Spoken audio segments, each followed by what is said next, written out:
Can you talk more about the abortion aspect of it? Like you said, you were trying to say the defending abortions or not defending abortions. Can you kind of speak more on that part of it?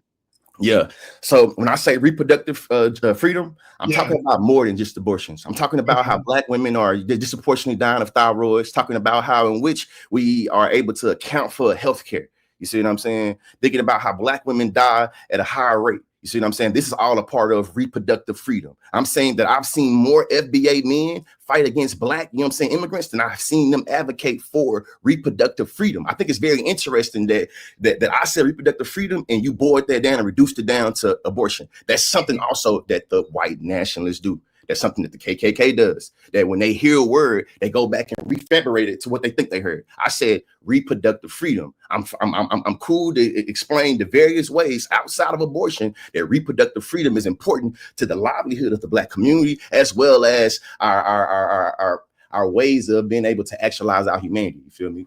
Okay. My next question that I want to hear more of from you: Are you advocating the illegals are not taking jobs, specifically for Black males, in terms of the context that they're into the not lower, but the lower labor market, the entry level labor market, right? So are you saying they're not jumping into that labor market and that doesn't impact Black males who are mostly in that labor market?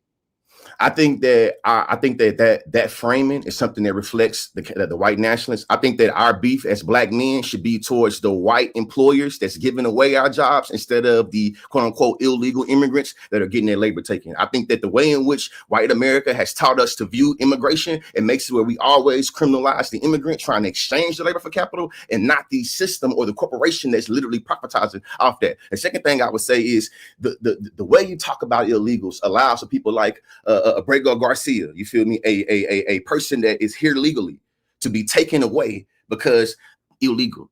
There have been hundreds of American citizens that's been swept up in the mass deportation agenda because they fit the certain ethnicity. And what I'm saying is that when you use that framing, it leads to bad shit, like I'm talking about right now. But it's another argument I'm making about, I think the way you asking this argument, I'm gonna be real, the way you asking your question is a part of my argument about it's a framing y'all going into that sound like white nationalists. The way you ask me that question, like, yeah, that's what shit I heard on Fox News. Well, let me ask you this last question then. I think the time is almost up. 18 seconds. Yeah. What is do Black people have any friends? Do Black people have any friends? Yes. Yes. Yes.